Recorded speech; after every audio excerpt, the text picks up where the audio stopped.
Everyone, welcome to my YouTube channel. तो कल ना मैं 32 क्वेश्चन नंबर तक बता चुकी थी, तो आज मैं 33 से बता रही हूँ। निम्न में कौन भारतीय कांग्रेस की अध्यक्ष रही? इसका राइट आंसर हो जाएगा Annie Besant, option C. Next question है, निम्नलिखित में से किस अधिवेशन के लिए कांग्रेस ने पहली बार एक महिला को अध्यक्ष चुना? इसका राइट आंसर हो जाएगा कलकत्ता अधिवेशन 1917। नेक्स्ट क्वेश्चन है, अखिल भारतीय कांग्रेस की प्रथम महिला अध्यक्ष थी, कौन थी? तो एनी बेसेंट थी, एनी बेसेंट। नेक्स्ट क्वेश्चन है, निम्नलिखित में से कौन भारतीय राष्ट्रीय कांग्रेस की प्रथम महिला अध्यक्ष थी? इसका राइट आंसर हो जाएगा बी, श्रीमती एनी बेसेंट। क्या हो जाएगा? Shrimati Annie Besant. Next question है, भारतीय राष्ट्रीय कांग्रेस की प्रथम महिला अध्यक्ष थी, तो महिला अध्यक्ष कौन थी? तो any Besant, option D. Next question है,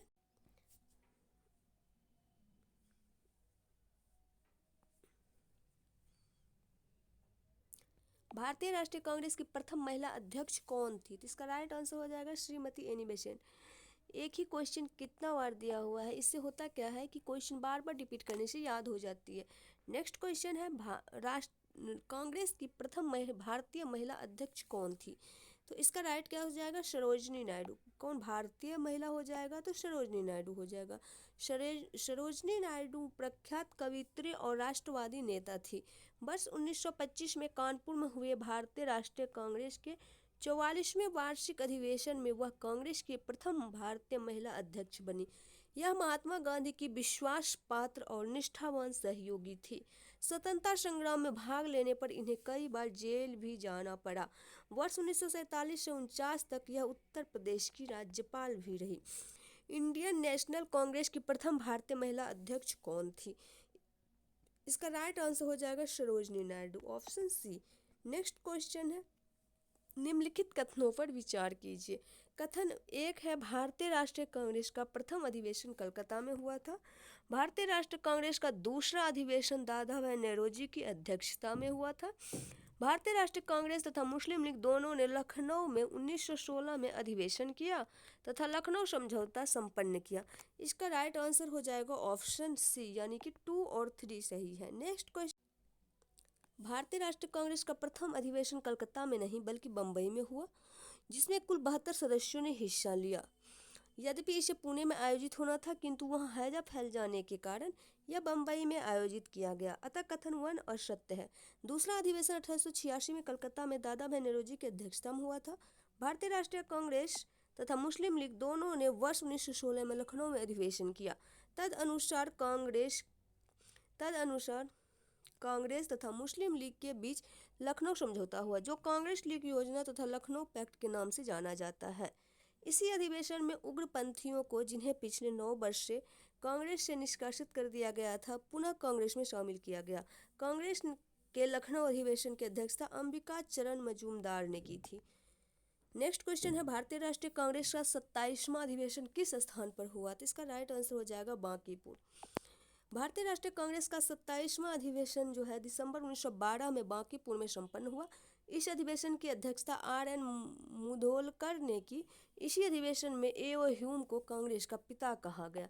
नेक्स्ट है, निम्नलिखित में से भारतीय राष्ट्रीय कांग्रेस के किस अधिवेशन में बाल गंगाधर तिलक ने अभिव्यक्त किया था, स्वराज मेरा जन्मसिद्ध अधिकार है और मैं उसे लेकर रहूंगा? तो इसका राइट आंसर हो जाएगा लखनऊ अधिवेशन 1916। भारतीय राष्ट्रीय कांग्रेस को लखनऊ अधिवेशन 1916 में बाल गंगाधर तिलक ने कहा था, स्वराज मेरा जन्मसिद्ध अधिकार है और मैं इसे लेकर रहूंगा। इस अधिवेशन में उग्रवादियों की पुनः कांग्रेस में वापसी हुई तथा तिलक एवं एनी बेसेंट के प्रयासों से कांग्रेस तथा मुस्लिम लीग के बीच समझौता हुआ। यह समझौता लखनऊ समझौता या कांग्रेस लीग समझौता के नाम से प्रसिद्ध हुआ। नेक्स्ट क्वेश्चन है, स्वराज मेरा जन्मसिद्ध अधिकार है और इसे मैं लेकर रहूंगा, ये किसने कहा था? विपिन चंद्रपाल, अरविंद घोष, ऑप्शन सी बाल गंगाधर तिलक और सुभाष चंद्र बोस। इसका राइट आंसर हो जाएगा बाल गंगाधर तिलक। स्वराज मेरा जन्मसिद्ध अधिकार है और इसे मैं लेकर रहूंगा, यह वक्तव्य किससे संबंधित है? तो बाल गंगाधर तिलक से। नेक्स्ट क्वेश्चन है, स्वराज मेरा जन्मसिद्ध अधिकार है और मैं इसे पाकर रहूंगा, किसने कहा था? बाल गंगाधर तिलक। एक ही क्वेश्चन अभी तक 3 बार आ चुका है। नेक्स्ट है, निम्नलिखित में किसने कहा था? फिर आ गया वापस यही क्वेश्चन, सेम क्वेश्चन। स्वराज मेरा जन्मसिद्ध अधिकार है और मैं इसे लेकर रहूंगा, किसने कहा था? तो बाल गंगाधर तिलक, यानी कि ऑप्शन सी। नेक्स्ट है भारतीय राष्ट्रीय कांग्रेस के बारे में निम्नलिखित कथनों पर विचार कीजिए। सरोजनी नायडू कांग्रेस की अध्यक्ष होने वाली प्रथम महिला थी। CR दास ने जब कांग्रेस अध्यक्ष के रूप में कार्य किया वे जेल में थे। एलन ऑक्टेवियन ह्यूम प्रथम ब्रिटिश नागरिक थे जो कांग्रेस के अध्यक्ष बने। अल्फ्रेड वेब 1894 में कांग्रेस के अध्यक्ष थे। इनमें से कौन कौन से कथन सही है? तो इसका राइट आंसर हो जाएगा 2 और 4 सही है। भारतीय राष्ट्रीय कांग्रेस की प्रथम महिला अध्यक्ष होने का गौरव एनी बेसेंट को प्राप्त था, जिन्होंने 1917 में कलकत्ता में अधिवेशन की अध्यक्षता की। एओ ह्यूम भारतीय राष्ट्रीय कांग्रेस के संस्थापक थे। ये इसके अध्यक्ष कभी नहीं रहे, केवल महासचिव बने। CR दास ने वर्ष 1922 में गया अधिवेशन की अध्यक्षता की, जबकि 1921 में अहमदाबाद अधिवेशन में CR दास को अध्यक्ष नामित किया गया था, परंतु इस दौरान उनके जेल में होने के कारण इस अधिवेशन की अध्यक्षता हकीम अजमल खान ने की थी और दास ने जेल से कांग्रेस अध्यक्ष के रूप में कार्य किया। अल्फ्रेड वेब मद्रास अधिवेशन में भारतीय राष्ट्रीय कांग्रेस के अध्यक्ष थे। किसने कहा था कांग्रेस आंदोलन ना तो लोगों द्वारा प्रेरित था और ना ही उनके द्वारा सोचा या योजनाबद्ध किया गया था? तो Lala Lajpat Rai, option D. Next है लाला लाजपत राय ने एक लेख में लिखा है कि कांग्रेस आंदोलन ना तो लोगों द्वारा प्रेरित था और ना ही उनके द्वारा सोचा या योजनाबद्ध किया गया था।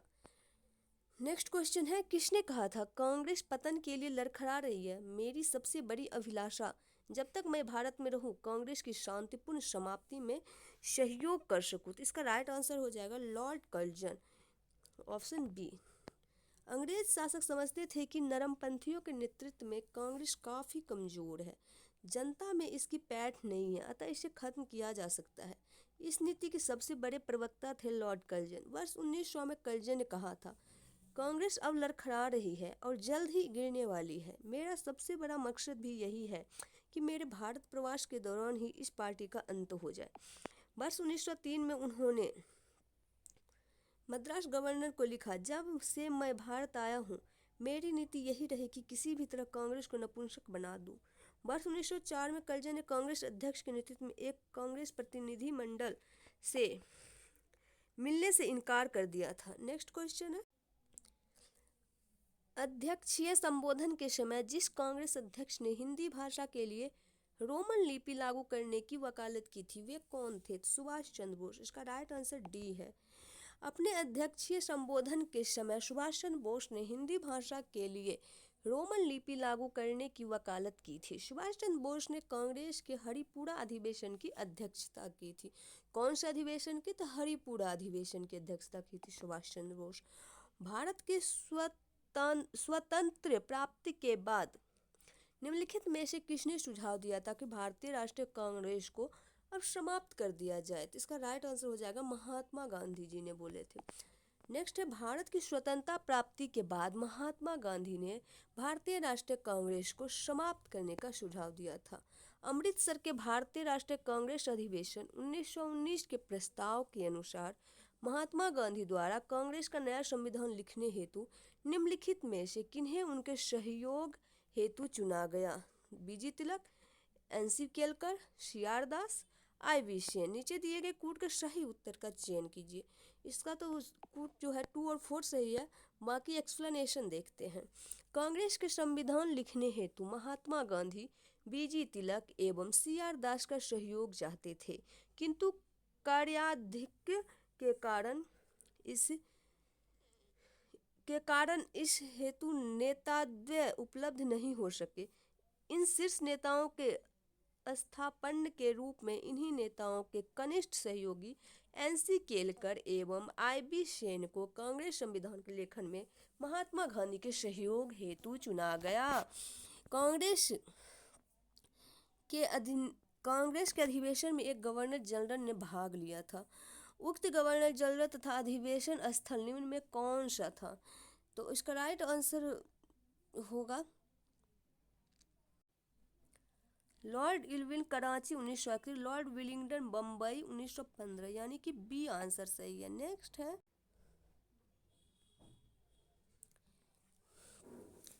लॉर्ड विलिंगडन ने कांग्रेस के बम्बई अधिवेशन में भाग लिया था। इस दौरान वो बम्बई का गवर्नर था। यह अधिवेशन बम्बई में वर्ष 1915 में आयोजित किया गया। ध्यातव्य है कि यह विलिंगडन गवर्नर जनरल नहीं था। भारत के गवर्नर जनरल एवं वायसराय के रूप में उसका कार्यकाल 1931 से 36 था। नेक्स्ट है, भारतीय राष्ट्रीय कांग्रेस के निम्नलिखित अधिवेशनों में से किसकी अध्यक्षता सी विजय राघव चेरियार ने की थी? तो इसका राइट आंसर जो हो जाएगा नागपुर अधिवेशन 1920। सी विजय राघव चेरियार ने भारतीय राष्ट्रीय कांग्रेस के नागपुर अधिवेशन की अध्यक्षता की थी। लखनऊ अधिवेशन की अध्यक्षता अंबिका चरण मजूमदार ने की थी, जबकि गया अधिवेशन की अध्यक्षता चित्तरंजन दास ने की थी। नागपुर अधिवेशन में ही सदस्यता शुल्क 4 आना किया गया ताकि गरीब से गरीब व्यक्ति भी कांग्रेस से जुड़ सके। निम्नलिखित में से किस अधिवेशन में कांग्रेस ने पहली बार भारतीय रियासतों के प्रति अपनी नीति की घोषणा की थी? तो इसका राइट आंसर हो जाएगा नागपुर अधिवेशन में, ऑप्शन ए। नेक्स्ट क्वेश्चन है, वर्ष 1920 में भारतीय राष्ट्रीय कांग्रेस ने अपने नागपुर अधिवेशन में रियासतों के प्रति अपनी नीति घोषणा करते हुए उनके शासकों से यह मांग की कि प्रजा को पूर्ण उत्तरदायी सरकार दी जाए। निम्नलिखित कथनों में कौन से सत्य है? कांग्रेस के नागपुर सत्र 1920 के पश्चात प्रांतीय कांग्रेस समितियों का गठन भाषाई आधार पर किया गया था। वर्ष 1948 में कांग्रेस ने भाषाई आधार पर प्रांतों के गठन की मांग को अस्वीकार कर दिया। नेक्स्ट, निम्नलिखित कूट में से सही उत्तर चुनिए। इसका राइट आंसर हो जाएगा ए और बी दोनों। वर्ष 1920 के कांग्रेस के नागपुर सत्र में भाषाई आधार पर प्रांतीय कांग्रेस समिति के गठन को मंजूरी प्रदान की गई थी, लेकिन स्वतंत्रता के उपरांत वर्ष 1948 में भाषा के आधार पर प्रांतों के पुनर्गठन की मांग कांग्रेस ने ठुकरा दी थी। नेक्स्ट है, 1922 में गया के इंडियन नेशनल कांग्रेस के अधिवेशन के अध्यक्ष कौन थे? इसका राइट आंसर हो जाएगा चित्तरंजन दास। वर्ष 1922 में जेल से छूटने के बाद चित्तरंजन दास को गया में कांग्रेस सम्मेलन का निर्वाचित अध्यक्ष घोषित किया गया और असहयोग आंदोलन की समाप्ति के बाद देशबंधु ने सभा प्रवेश कार्यक्रम के जरिए जैसे सभाओं के भीतर से असहयोग भारतीय राजनीति को नया आयाम देने का प्रयास किया, परंतु श्री राजगोपालाचारी, वल्लभ भाई पटेल, डॉक्टर राजेंद्र प्रसाद, NG रंगा, आयंगर आदि नेताओं ने परिषद में प्रवेश करने की नीति का विरोध किया। इस अधिवेशन में काउंसिल में प्रवेश न लेने का प्रस्ताव पारित हुआ। फलस्वरूप चित्तरंजन दास ने त्याग पत्र दे दिया। इसके उपरांत उन्होंने कांग्रेस के भीतर स्वराज पार्टी की स्थापना की। भारतीय राष्ट्रीय कांग्रेस के 1922 में आयोजित गया अधिवेशन के अध्यक्ष कौन थे? इसका राइट आंसर हो जाएगा चित्तरंजन दास। नेक्स्ट है, निम्नलिखित में किसने अखिल भारतीय हरिजन सेवक संघ की 1932 की स्थापना की? इसका राइट हो जाएगा MK गांधी।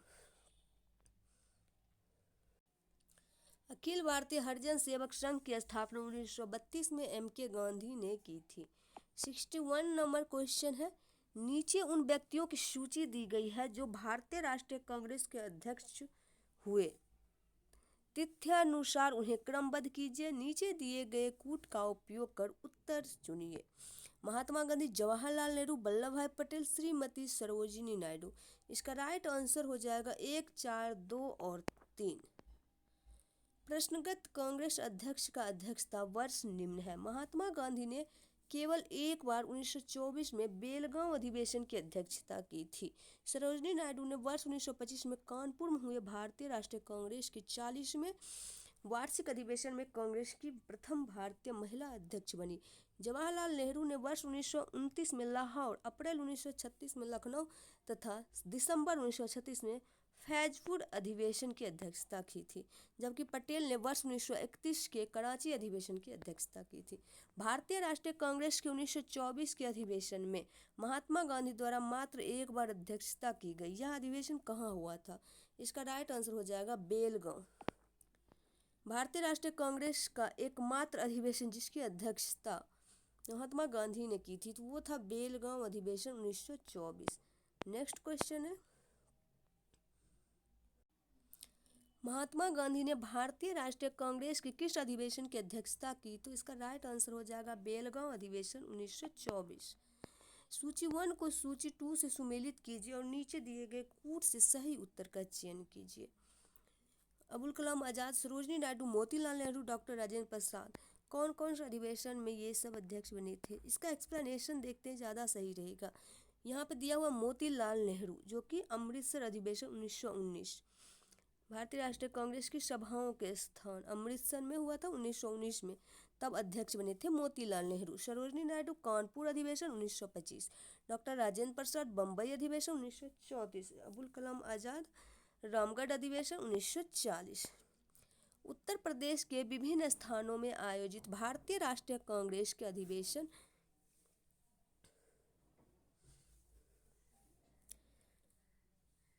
के संदर्भ में सूची 1 को सूची 2 के साथ सुमेलित कीजिए और नीचे दिए गए कूट का प्रयोग करके सही उत्तर का चयन कीजिए। मेरठ, कानपुर, लखनऊ और बनारस। मेरठ अधिवेशन 1946 में, कानपुर अधिवेशन 1925, लखनऊ अधिवेशन 1916 और बनारस अधिवेशन 1905। नेक्स्ट है, निम्नलिखित में से किस भारतीय राष्ट्रीय कांग्रेस के अधिवेशन में जवाहरलाल नेहरू ने समाजवाद को भारत की समस्याओं को हल करने की कुंजी बताया? इसका राइट आंसर हो जाएगा लखनऊ, ऑप्शन बी। वर्ष 1936 के कांग्रेस के लखनऊ अधिवेशन में जवाहरलाल नेहरू ने समाजवाद को भारत की समस्याओं को हल करने की कुंजी बताया। उन्होंने कहा था कि मैं समाजवाद के अलावा ऐसा कोई दूसरा रास्ता नहीं देखता जो भारत के लोगों को गरीबी, बेकारी और गुलामी से मुक्ति दिला सके। वर्ष 1938 में भारतीय राष्ट्रीय कांग्रेस के हरिपुरा अधिवेशन की अध्यक्षता की थी सुभाष चंद्र बोस ने। किसने? सुभाष चंद्र बोस ने। कांग्रेस के 51वां अधिवेशन, जो कि 19 से 21 फरवरी 1938 के दौरान गुजरात के हरिपुरा में संपन्न हुआ था। इस अधिवेशन की अध्यक्षता सुभाष चंद्र बोस ने की थी। इस अधिवेशन में राष्ट्रीय नियोजन समिति का गठन किया गया तथा पंडित जवाहरलाल नेहरू को इसका अध्यक्ष बनाया गया। राजेंद्र प्रसाद को वर्ष 1934 में कांग्रेस अध्यक्ष चुना गया था। आगे चलकर वर्ष 1940 से 46 तक अबुल कलाम आज़ाद कांग्रेस का अध्यक्ष रहे, जबकि जेबी कृपलानी को वर्ष 1946 में मेरठ कांग्रेस अधिवेशन में अध्यक्ष निर्वाचित किया गया। वर्ष 1938 के लिए भारतीय राष्ट्रीय कांग्रेस का अध्यक्ष किसे चुना गया था? तो सुभाष चंद्र बोस को। नेक्स्ट क्वेश्चन है, इनमें कौन सबसे कम आयु के भारतीय राष्ट्रीय कांग्रेस का अध्यक्ष बनने वाला व्यक्ति था? इसका राइट आंसर हो जाएगा ऑप्शन बी, अबुल कलाम आज़ाद। मौलाना अबुल कलाम आज़ाद वर्ष 1923 में दिल्ली में आयोजित भारतीय राष्ट्रीय कांग्रेस के विशेष सत्र में अध्यक्ष बनाए गए। वह भारतीय राष्ट्रीय कांग्रेस का अध्यक्ष पद धारण करने वाले सबसे कम उम्र के व्यक्ति थे। अबुल कलाम आज़ाद वर्ष 1940 से 46 तक लगातार 6 वर्षों तक भारतीय राष्ट्रीय कांग्रेस के अध्यक्ष थे। आज़ादी के पूर्व यह सबसे लंबा कार्यकाल था। जवाहरलाल नेहरू ने वर्ष 1929 में कांग्रेस के लाहौर अधिवेशन की अध्यक्षता की थी। आनंद मोहन बोस ने 1898 में कांग्रेस के मद्रास अधिवेशन की, जबकि भूपेंद्र नाथ बोस ने वर्ष 1914 में कांग्रेस के मद्रास अधिवेशन की अध्यक्षता की। सूची 1 को सूची 2 से सुमेलित कीजिए तथा सूचियों के नीचे दिए गए कूट से सही उत्तर का चयन कीजिए। वैसे इसका राइट आंसर तो सी होगा, बाकी एक्सप्लेनेशन से ज़्यादा समझ में आएगा। हरिपुरा कांग्रेस अधिवेशन, जो कि 1938 में, इसकी अध्यक्षता सुभाष चंद्र बोस ने की थी। नासिक अधिवेशन 1950 की अध्यक्षता पुरुषोत्तम दास टंडन ने। मद्रास अधिवेशन की अध्यक्षता डॉक्टर M.A. अंसारी ने। कानपुर अधिवेशन की अध्यक्षता सरोजनी नायडू ने की थी। निम्नलिखित में कौन लगातार 6 वर्ष तक भारतीय राष्ट्रीय कांग्रेस का अध्यक्ष था? तो इसका राइट आंसर अबुल कलाम आज़ाद। अबुल कलाम आज़ाद वर्ष 1940 से 46 तक लगातार 6 वर्षों तक भारतीय राष्ट्रीय कांग्रेस के अध्यक्ष थे। आज़ादी के पहले यह सबसे लंबा कार्यकाल था। आज़ादी के बाद सबसे लंबे कार्यकाल वाले अध्यक्ष इस प्रकार थे: इंदिरा गांधी वर्ष 1978 से 84, राजीव गांधी वर्ष 1985 से 91 तथा सोनिया गांधी 1998 से 2017 तक। सबसे लंबा कार्यकाल तथा वर्ष 2019 में वर्तमान तक। जब भारत स्वतंत्र हुआ उस समय कांग्रेस के अध्यक्ष कौन थे? जेबी कृपलानी। कौन थे? जेबी कृपलानी। नेक्स्ट है, जब भारत स्वतंत्र हुआ उस समय कांग्रेस के अध्यक्ष जे बी कृपलानी थे। उन्हें कांग्रेस के 54वें अधिवेशन का अध्यक्ष चुना गया था तथा वे आज़ादी के समय भी अध्यक्ष रहे। कांग्रेस के 55वें अधिवेशन की अध्यक्षता डॉक्टर पट्टाभी सीतारामैया ने की थी। महात्मा गांधी ने बेलगांव, जवाहरलाल नेहरू ने लाहौर और लखनऊ एवं फैजपुर अप्रैल 1936 एवं दिसंबर 1936, सरदार पटेल ने कराची अधिवेशन की अध्यक्षता की थी। आज के लिए इतना ही, और कल से 74 नंबर क्वेश्चंस मैं बताऊंगी। तो आई होप आपको वीडियो पसंद आया होगा, और मैं एकदम रेगुलर और एक ही क्वेश्चन भी नहीं छोड़ती हूँ मैं अपने तरफ से। और वीडियो पसंद आए तो लाइक शेयर सब्सक्राइब जरूर कीजिएगा। Thanks for watching. मिलेंगे नेक्स्ट वीडियो में, तब तक के लिए bye, take care, all the best.